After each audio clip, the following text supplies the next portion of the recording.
मौजूद एक अलग प्रजाति के अनुरूप। और इसलिए मेरा मतलब है, मैं जो बात कहने जा रहा था वो यही थी। यह मान लेना बहुत अहंकारपूर्ण है कि ब्रह्मांड में चेतना का एकमात्र स्तर मनुष्य है।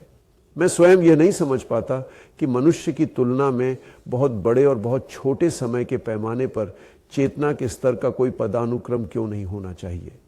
उदाहरण के लिए, मुझे समझ में नहीं आता कि अधिक लंबी प्रजाति मौजूद होने पर शायद एक दिन में चेतना का एक ग्रहीय स्तर क्यों नहीं होना चाहिए।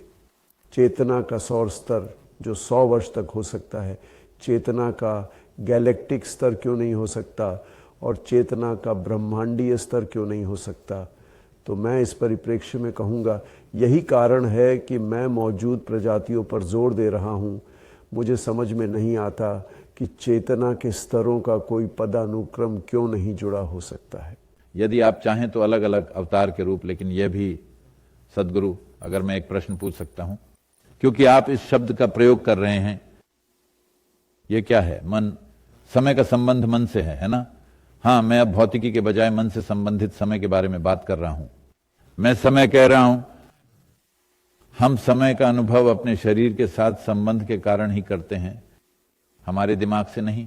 अपने मन में हम 1 घंटे को 10 घंटे, 10 घंटे को 1 घंटा बना सकते हैं। हम बना सकते हैं क्योंकि किसी निश्चित दिन पर यदि आप बहुत खुश हैं तो दिन 10 मिनट के बराबर बीत जाता है, यदि आप उदास हैं तो दिन एक युग के समान बीत जाता है। तो ये एक मानसिक बात है। मन, हम मन को कैसे देखते हैं? सच्चित आनंद नाम की कोई चीज होती है, आपने ये सुना है ना? आपके पास सच्चित आनंद, मैं शब्दावली नहीं जानता, मुझे लगता है कि मैंने इसे सत्य कहते हुए सुना है। सदगुरु, सत्य का अर्थ है सत्य या वास्तविकता, चित्त का अर्थ है हम का उल्लेख कर रहे हैं। चित्त को मन के रूप में संदर्भित करते हुए आनंद का अर्थ है परमानंद। तो सत्य वास्तविकता है जो है, लेकिन हम वास्तविकता को केवल अपने मन के झूठ के माध्यम से ही देख सकते हैं। शनि है, आधा वहां नहीं, यह आधी वास्तविकता है। इसका एक भाग सत्य है, इसका एक भाग सत्य नहीं है। चित्त पूरी तरह से झूठ है। आप इससे कुछ भी बना सकते हैं, आप इसे देख सकते हैं और वास्तव में वहां एक डायनासोर देख सकते हैं। लोग ऐसा करते हैं। आप अभी वहां एक डायनासोर या हाथी को खड़ा देख सकते हैं, हालांकि वह वहां नहीं है। आप वहां एक हाथी को खड़ा देख सकते हैं, हालांकि वह वहां नहीं है। आप इस व्यक्ति को देख सकते हैं और सोच सकते हैं, ओह वह दुष्ट है। आप उस व्यक्ति को देख सकते हैं और सोच सकते हैं, ओह वह सुंदर है। आप उस व्यक्ति को देख सकते हैं और कुछ और सोच सकते हैं। झूठ हमारे दिमाग में बना हुआ है। हम जो चाहें बना सकते हैं, यह खूबसूरत है। हमारे दिमाग की बात करें तो हम एक सरासर झूठ को भी हकीकत बना सकते हैं। एक पूर्ण झूठ, कुछ ऐसा जो कभी अस्तित्व में नहीं था, हम इसे अपनी वास्तविकता में बदल सकते हैं। यह एक घटना है कि हमारे पास एक बहुरूप दर्शक है। हम कुछ भी बना सकते हैं, थोड़ी सी जानकारी के साथ हम इससे बहुत सी चीजें बना सकते हैं, लेकिन यह खोज करने के लिए एक उपकरण नहीं है। आप बहुरूप दर्शक का आनंद ले सकते हैं, लेकिन आप उसे अन्वेषण का साधन नहीं बना सकते। शरीर अधिक विश्वसनीय है, शरीर आपसे कभी झूठ नहीं बोलता। नमस्ते। लेकिन शरीर के विभिन्न स्तर होते हैं। हाँ, मेरा मतलब है, हाँ आप क्या कह रहे थे? हाँ, शरीर, मैं अभी कह रहा हूं कि भौतिक शरीर कभी झूठ नहीं बोलता। यह आपको सच बता रहा है ना? आप चाहते हैं कि हम रुकें। मानसिक शरीर, भौतिक शरीर में पूछ रहा हूं। इसलिए मैं कह रहा हूं कि जब आपको भूख लगती है तो आपको भूख लगती है, लेकिन मन तुम्हें बता सकता है, तुम्हें पता है तुम्हें भूख नहीं है। मन आपको बता सकता है कि आपको भोजन की आवश्यकता नहीं है, मन आपको बता सकता है आपको खाने की आवश्यकता है, लेकिन शरीर आपको हर चीज के बारे में सच बताता है। जब ठंड होती है तो ठंड होती है, जब गर्मी होती है तो गर्मी होती है, हर चीज वैसी ही होती है जैसी है, लेकिन मन इसे जिस तरह चाहे बना सकता है। जो एक व्यक्ति के लिए सुखद है वह किसी के लिए अप्रिय है, जो अप्रिय है वह सुखद है, क्योंकि मन इन सभी चीजों का निर्माण करता है। यह है मन, जैसा कि हम अभी इसे देखते हैं। हम अनिवार्य रूप से केवल एक पहलू के बारे में बात कर रहे हैं, जो कि बुद्धि है, जिसे आज आधुनिक समाजों में हमने विकसित करने का प्रयास किया है, क्योंकि यह हमारे लिए परिणाम उत्पन्न करता है। दैनिक जीवन में यह हमारे जीवन को कई प्रकार से बेहतर बनाता है। जीवन में सुधार का क्या मतलब है? अनिवार्य रूप से इसका मतलब है कि हम अपनी जीवित रहने की प्रक्रिया को अधिक से अधिक कुशलता से संभाल सकें, बस इतना ही सुधार है। हालांकि इसकी तुलना कैसे, आइए कहें कि कैसे हमारे दादा दादी कैसे रहते थे और हम आज कैसे जी रहे हैं। संभवतः हम में से प्रत्येक के पास 10 से अधिक हैं, उनके पास जो था उससे 20 गुना ज्यादा। यद्यपि लोग दावा करते हैं कि हम उनसे अधिक प्रसन्न या अधिक मुक्त नहीं हैं, ये नहीं है। जब आप सड़क पर लोगों को देखते हैं, उनके चेहरे देखते हैं, तो वे अपनी सपनों की कार चला रहे होते हैं। जब आप उनके चेहरों को देखते हैं तो आप जानते हैं कि वे बेहतर नहीं हैं। पहले पैदल या साइकिल चलाने वाले लोग भी ऐसे ही होते थे। मैं यह नहीं कह रहा हूं कि हम अधिक दुखी हैं, लेकिन हम यह दावा नहीं कर सकते कि इन सुख सुविधाओं के कारण हम अधिक खुशहाल हो गए हैं।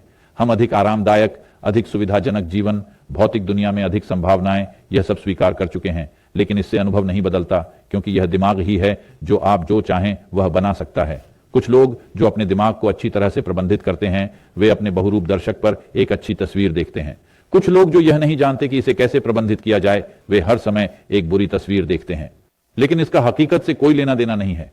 इसीलिए जब हम अपने अस्तित्व की मौलिक वास्तविकता का पता लगाने के लिए इस तरह के उपकरण का उपयोग कर रहे हैं, तो यह हमें एक खराब तस्वीर देगा। टेलीस्कोप अच्छी चीज है, बहुरूप दर्शक नहीं। तो क्या मैं आपसे एक प्रश्न पूछ सकता हूं? क्योंकि आप जिस बारे में बात कर रहे हैं, आप डायनासोर या हाथी को देखते हैं। यह आपका महान उदाहरण था, लेकिन क्या आप भौतिकी से लेकर दुनिया के बारे में हमारे सिद्धांतों को डायनासोर या हाथी की तरह मानेंगे? नहीं, मैं ऐसा नहीं कह रहा हूं। देखिए, दुनिया के सिद्धांत, मैं ये नहीं कह रहा कि वे सभी गलत हैं, इसीलिए मैंने कहा कि वे सही दिशा में इशारा कर रहे हैं।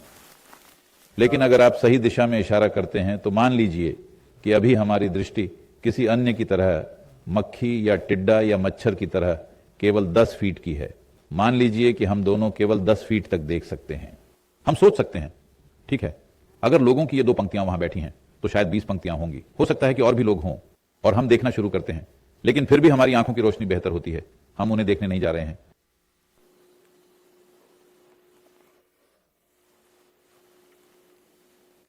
सही, लेकिन तो ये अब बेहद महत्वपूर्ण है।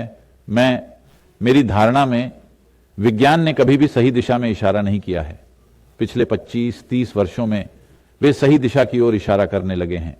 जब वे सही दिशा में इशारा कर रहे हों तो आगे देखने के लिए उपकरण विकसित करना अब बहुत महत्वपूर्ण है, मानवता को अपने चक्रों में फंसने से मुक्ति दिलाने के लिए। अब देखते हैं, जब आप आंखों के बारे में बात कर रहे हैं तो भौतिक आंखें हैं, लेकिन जिस चीज में मेरी रुचि है वह यह है, उदाहरण के लिए यदि किसी को शरीर से बाहर का अनुभव होता है, वह इधर उधर तैरता है, चीजों को देखता है, लेकिन किसी को नहीं। वास्तव में किसी भी चीज को अपनी भौतिक आंखों से देखना तो ऐसा लगता है मानो अवतार का एक अलग स्तर है, आंख का एक अलग स्तर, एक अलग प्रकाश का। साथ कौन दुनिया की खोज कर रहा है? तो क्या आप यह टिप्पणी सिर्फ शारीरिक संदर्भ में कर रहे हैं सदगुरु? नहीं, मैं हर संदर्भ में कह रहा हूं। मान लीजिए कि यह सच है कि कोई उनके शरीर से फिसलकर इधर उधर तैरने लगा। मैं आपको कुछ ऐसे उदाहरण दिखा सकता हूं जो बेहद गंभीर, अविश्वसनीय रूप से सख्त हैं, जिसे छोड़ दें तो ज्यादातर लोगों के लिए यह चौंकाने वाला होगा। मान लीजिए कि यहां से कोई बाहर निकल गया, वह एक अच्छी उम्मीदवार है, वह उसके शरीर से निकलकर इधर उधर घूमने लगी। लेकिन भौतिक प्रकाश को देखने के लिए आपको इन आंखों की आवश्यकता होती है। आप नहीं कर सकते। मैं अपने हाथों से भौतिक प्रकाश नहीं देख सकता। भौतिक प्रकाश को देखने के लिए आपको इन 2 आंखों की आवश्यकता है, क्योंकि ये सारी समस्या रोशनी की है। ये इसलिए आया है क्योंकि जो रूपक है उसे बहुत सारे लोग शाब्दिक रूप से ले रहे हैं। मुझे लगता है कि यह पतंजलि है। गलती जिसने की, शायद उससे पहले भी किसी ने की होगी, जहां उन्होंने कहा कि अगर आप खुद को अपने मनोवैज्ञानिक और शारीरिक प्रक्रिया से दूर कर लें तो आपके भीतर एक नई रोशनी पैदा होगी। जब वह प्रकाश कहता है तो वह इस भौतिक प्रकाश के बारे में बात नहीं कर रहा है जो प्रति सेकंड 1,86,000 मील की गति से यात्रा कर रहा है। वह एक नई स्पष्टता आने की बात कर रहे हैं। आप चीजों को बिल्कुल अलग तरह से देखते हैं क्योंकि चीजें आपके लिए बिल्कुल स्पष्ट हैं। लेकिन इस रोशनी को देखने के लिए आपको इन दोनों की जरूरत है। इन दोनों के बिना आपको यह रोशनी नजर नहीं आती। सही है, लेकिन यह महिला वह है जिसका वह उपयोग कर रहा है। क्षमा करें, मुझे गलत महिला मिल गई। लेकिन क्या यह कहना सही है कि वह एक अलग तरह की आंखों और प्रकाश के एक अलग स्रोत का उपयोग कर रही है, जिसे हम ऐसा नहीं कह सकते? आंखें नहीं कह सकते। क्योंकि जब कोई शरीर से परे होता है तो उसे कोई बड़ी चीज नहीं दिखती। लेकिन इसका मतलब ये नहीं कि अनुभव नहीं है। अनुभव झुकाव के कारण आ रहा है। अंतर्निहित प्रवृत्तियां जिन्हें हम कर्म वासनाएं कहते हैं, इसका मतलब यह है कि आपके पास एक निश्चित मात्रा में जानकारी है, यहां तक कि आपके सूक्ष्मतम रूप में भी आपके पास एक निश्चित मात्रा में जानकारी है। जानकारी अगर इरादा ना हो तो झुकाव पैदा करती है। मान लीजिए आप यहां बैठे हैं, आपका कोई इरादा नहीं है कि आपको अभी क्या करना चाहिए। अब आप अपनी रुचि के अनुसार चलें। कुछ लोग इस तरह से फूल तोड़ेंगे, कुछ लोग कुछ पिएंगे, कुछ लोग कुछ धूम्रपान करेंगे, कुछ लोग बस यहीं बैठे रहेंगे और कुछ सपना देखेंगे। यह एक झुकाव है। यदि आपका कोई इरादा नहीं है, स्वाभाविक रूप से आपकी स्मृति एक झुकाव पैदा करती है। हम बुलाते हैं, यह प्रवृत्ति वासना के रूप में है। वासना का अर्थ है, शाब्दिक अर्थ है गंध। हम इसे वासना इसलिए कह रहे हैं क्योंकि पशु जगत में गंध ही एक बड़ी भूमिका निभाती है। यहां तक कि मानव जीवन में भी गंध एक बड़ी भूमिका निभाती है, लेकिन लोग केवल अपनी मस्तिष्कीय गतिविधि के कारण इस पर ध्यान नहीं दे पाते हैं। अब इस पर बहुत सारे शोध हो चुके हैं, विभिन्न प्रकार के शोध। लोग कह रहे हैं, ये वैज्ञानिक कह रहे हैं, ठीक है, वे कह रहे हैं कि आपने चुना होगा। आपके जीवन में एक पति या पत्नी या एक साथी, उस व्यक्ति के बारे में आपकी गंध की अचेतन भावना के कारण। बदबूदार लोग एक उदाहरण के लिए मुझे उत्तोलन की घटना में दिलचस्पी है और अविला के सेंट टेरेसा के प्रसिद्ध मामले में जो उत्तोलन करेगी। अब यह अपने आप में एक रहस्यमय अनुभव नहीं होगा, क्योंकि एक मनोवैज्ञानिक शोधकर्ता कहेगा, ओह वह उड़ रही है। हमें मापना होगा कि वह कितनी ऊंचाई तक जाती है और कितनी दूर तक जाती है, और इसलिए मैं स्वीकार करता हूं कि यह कोई रहस्यमय घटना नहीं है। सेंट टेरेसा स्वयं एक रहस्यमय अनुभव से गुजर रही थी, तो उसके लिए वह परमानंद की स्थिति में थी। तो रहस्यमय और चैत्य के परमानंद होना रहस्यमय क्यों है? परमानंद होना रहस्यमय क्यों है? वैसे मुझे रहस्यमय अनुभव का कोई अनुभव नहीं है। तो चलिए मैं उस पर आता हूं। देखो, अभी हाल ही में कुछ पत्रकार मुझसे पूछ रहे हैं, सदगुरु यदि आपके जीवन में कोई एक उपलब्धि है तो वह क्या है? मैंने कहा आंसू। उन्होंने कहा आंसुओं से आपका क्या मतलब है? मैंने कहा हर दिन लाखों लोग अगर वे अपनी आंखें बंद करते हैं तो परमानंद के आंसू उनके गालों को धो रहे होते हैं। यही मेरी एकमात्र उपलब्धि है, बाकी सब सर्कस है। बाकी दुनिया में सिर्फ सर्कस है। आपको सर्कस करना होगा, लोगों को उस प्रक्रिया की ओर आकर्षित करें तो आनंदित होना घटित होता है। यदि आप अपने भीतर अप्रियता पैदा करना बंद कर दें, जब मैं अप्रियता कहता हूं तो आप यहां बैठते हैं और सोचते हैं, ओह वह क्या कर रही है, वह अब लिख रही है, वो कर क्या रही है, क्या वह इसे सही कर पाएगी? मुझे नहीं लगता कि वह इसे ठीक से समझ पाएगी। ये एक सच्ची राय है। क्या वह समझ रही है कि मैं क्या बात कर रहा हूं? वो ठीक है? क्या वह यह है, यह है, यह है? मैं कह रहा हूं कि ये 1000 चीजें हैं, इसका पता भी नहीं चलता। ये चीजें हैं, जैसे जैसे आप बड़े होते हैं लाखों में बढ़ते जाते हैं। अब यह सब गंदगी जिसे आप सोचते हैं कि यह आपकी विचार प्रक्रिया और आपकी भावनाएं और आपकी राय है, विशेष रूप से आप विचारों से भरे विश्वविद्यालय में हैं, ठीक है? इन सभी रायों के साथ आप कुछ भी स्पष्ट रूप से नहीं देख सकते, बस नीचे रखने के लिए। आपकी जो भी राय हैं उसमें बहुत मेहनत लगती है। 20-30 साल से लोग मेरे आसपास हैं, वही लोग, उनके बारे में मेरी एक राय नहीं है। जब काम की बात आती है तो ही मुझे उनके साथ कुछ करना पड़ता है। फिर मेरी एक राय है कि वे ऐसा कर सकते हैं या नहीं, लेकिन जब मैं बस उन्हें देखता हूं तो मैं उन्हें वैसे ही देखता हूं जैसे वे अब भी हैं। मुझे इसकी परवाह नहीं कि 10 साल पहले वे कैसे थे, मुझे इसकी परवाह नहीं कि वे कल कैसे थे। अब जब मैं उन्हें देखता हूं तो मैं उन्हें वैसे ही देखता हूं जैसे वे हैं, क्योंकि मैं जो करता हूं उसके लिए यह बहुत महत्वपूर्ण है। अन्यथा ओह यह संभव है, यह ज्ञानोदय का उम्मीदवार है, यह अच्छा नहीं है, यह अच्छा है, इसकी आनुवंशिकी अच्छी है, इसकी आनुवंशिकी खराब है, यह सब बकवास है, इसका कोई लेना देना नहीं है। इन सभी चीजों का उनके शरीर और दिमाग से कुछ लेना देना है। इस मामले में मुझे उनके शरीर या उनके दिमाग से कोई लेना देना नहीं है। इसलिए वे सोच सकते हैं कि अपने गुरु से प्रेम करना बहुत अच्छी बात है। मैं इसके बारे में कुछ नहीं सोचता, क्योंकि प्यार एक साधारण भावना है। यहां तक कि एक कुत्ता भी इसे बहुत अच्छे से कर सकता है, आपसे बेहतर। नमस्ते। हम इसका बड़ा फायदा उठा रहे हैं और इसे स्वर्ग में निर्यात कर रहे हैं और कह रहे हैं कि ईश्वर प्रेम है। इसका कारण यह है कि लोग प्रेम से रहित हो गए हैं। मैं तुम्हें एक सरल कहानी सुनाता हूं। क्या मैं आपको थोड़ी स्थिति बता सकता हूं? मुझे तेल अवीव में बोलना था। दुर्भाग्य से वहां कुछ साल पहले की स्थिति है और मैं अटलांटा से बाहर जा रहा हूं। मुझे वहां सुबह 11:30 बजे के आसपास उतरना है और शाम 6:30 बजे बोलना है। लेकिन उड़ानों में कुछ देरी हुई और मुझे शाम 6 बजे वहां उतरना पड़ा। इन 40 वर्षों में मैं एक भी कार्यक्रम में देर से नहीं पहुंचा हूं, तो मैं नहीं चाहता, आप जानते हैं यह मेरी प्रतिबद्धता है कि मैं देर से नहीं जाता। इसलिए मैं जल्दी से हवाई अड्डे पर कपड़े बदलता हूं और कार्यक्रम में भाग लेता हूं। और मैं भूखा हूं क्योंकि मैं एक अमेरिकी एयरलाइन से उड़ान भर रहा हूं। उस विमान में खाने योग्य कुछ भी नहीं है। उस विमान में खाने योग्य कुछ भी नहीं है। वे आप पर कुत्ते के कुछ अंग फेंकते हैं, जो भी हो, मेरे लिए खाने योग्य कुछ भी नहीं। तो ये जो भी मूंगफली हैं, ये आपको घरेलू में ही देते हैं। अंतर्राष्ट्रीय स्तर पर ये केवल कुछ रोटी और कुछ में कुत्ते का हिस्सा है, कुछ ये बस है, मेरे लिए नहीं। तो मुझे बहुत भूख लगी है, लेकिन आप जानते हैं मुझे समय पर वहां पहुंचना होता है। मैं जल्दी करता हूं और तब मुझे आश्चर्य होता है कि मेरे साथ ऐसा कभी नहीं होता। मैं एक बढ़िया रेस्तरां में बोल रहा हूं, ये सुसंगति है। तब मैं अंदर जाता हूं और लोग पहले से ही वहां मौजूद हैं। वे मेरा अभिवादन कर रहे हैं। एक आदमी आता है और कहता है शालोम। मैंने उससे पूछा इसका क्या मतलब है? वह कहते हैं यह अभिवादन का सबसे ऊंचा तरीका है। मैंने कहा यह तो ठीक है, यह आपकी राय है, लेकिन इसका मतलब क्या है? वह कहता है नहीं, यह अभिवादन का उच्चतम तरीका है। मैंने कहा ठीक है, इस शब्द का क्या मतलब है? फिर वह कहता है इसका मतलब शांति है। मैंने कहा जब तक आप मध्य पूर्व में पैदा नहीं हुए हैं, शांति अभिवादन का सर्वोच्च तरीका क्यों है?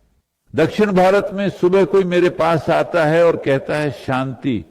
मैं कहूंगा तुम्हें क्या दिक्कत है? तो मैं कह रहा हूं जिस चीज से आप स्वयं को वंचित करते हैं, वह धीरे धीरे स्वर्ग की ओर बढ़ती है। आपने अपने जीवन में शांति नहीं देखी, शांति ही ईश्वर बन जाती है। तुमने अपने जीवन में प्रेम नहीं देखा, प्रेम ही ईश्वर बन जाता है। आपने अपने जीवन में आनंद नहीं देखा, आनंद ही भगवान बन जाता है। नहीं, ये सभी साधारण मानवीय भावनाएं हैं। तो अगर सेंट टेरेसा, अगर वह आनंद पूर्वक घूमती है, तो मुझे उसके लिए खुशी होगी। आज मैं तुम्हें दिखा सकता हूं, यदि लाखों नहीं तो कम से कम सैकड़ों और हजारों लोग जो आनंदित होते हैं, कम से कम दिन के कुछ हिस्सों के लिए। मैं हर समय आनंदित रहता हूं। तो मेरे लिए बस मेरी आंखें बंद करो और आंसू आ जाओ, बस 2 पल हैं, मैं वहां रहूंगा। यहां और हर जगह ऐसे बहुत से लोग हैं। तो यह अद्भुत है अगर वह महिला इस तरह चलती है। यह एक शानदार बात है, क्योंकि एक इंसान को ऐसा ही होना चाहिए। आपको उसे संत नहीं बनाना चाहिए। वह एक अद्भुत इंसान है और हर इंसान को ऐसा ही होना चाहिए। उन्हें इसी तरह सड़कों पर चलना चाहिए। जब वे पेड़ में फूल देखते हैं तो उन्हें आंसू अवश्य आने चाहिए। जब वे बादल देखते हैं तो आंसू अवश्य आते हैं। जब वे किसी बच्चे को देखते हैं तो आंसू अवश्य आते हैं। जब वे अपनी आंखें बंद करते हैं तो आंसू अवश्य आते हैं। प्रेम और परमानंद के आंसू, दुख और पीड़ा के आंसू नहीं। तो अभी किसी भी समाज में यह बहुत दुर्लभ हो गया है। अब आप अचानक सोचते हैं कि उसके अंदर भगवान आ गया है। नहीं, उसे भगवान की जरूरत नहीं है। मनुष्य इन चीजों का अनुभव करने में सक्षम है। मैं कह रहा हूं कि ये सभी अनुभव हैं, अनुभव जो मनुष्य के पास हैं। लगभग हर इंसान को प्यार या खुशी या किसी भी पल में कभी ना कभी आंसू जरूर आते हैं। बात सिर्फ इतनी है कि यह आम नहीं है। अगर उसने इसे अपने जीवन का हिस्सा बना लिया तो यह शानदार है। लेकिन पूर्वी समाजों में ऐसे कई संत हैं जो हमेशा इसी तरह रहते थे। मैं उसे नीचे लाने की कोशिश नहीं कर रहा हूं, मैं बस इतना कह रहा हूं, मैं कोशिश कर रहा हूं, क्योंकि यह हाइड्रोजन में सांस लेने का सवाल है, ऑक्सीजन का नहीं। मैं कह रहा हूं कि मैं उसे नीचे नहीं लाना चाहता। मेरा काम इंसानियत को ऊपर उठाना है, किसी को आसमान से नीचे गिराना नहीं।